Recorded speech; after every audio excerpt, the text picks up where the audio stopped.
Infamous Roadie via YouTube asked, how do you prevent this mishap? I have a 2012 GTI with 120,000 miles. I'd be devastated. Okay, so this question was from a video we posted, the in 60 seconds segment on our AskDap channel, and it was about rod knock on a Mark 6. So it had this car with a rod knock issue where it was revving the engine and then it was like that. That's kind of what a rod knock sounds like. Probably not quite the best impression.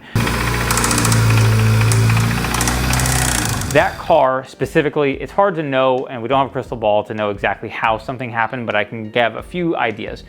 Rod knock is usually something that happens because the bearings inside the rods actually wore, which either allowed one to spin or has allowed one to fall out, which is usually what happens when they spin.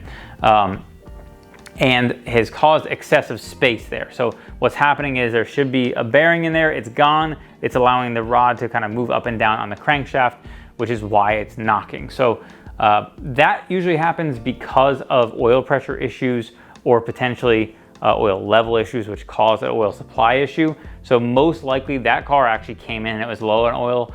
I suspect that's probably why it happened. It could be other reasons. It could have just been low oil pressure from other circumstances that happened. It could have just been a complete fluke.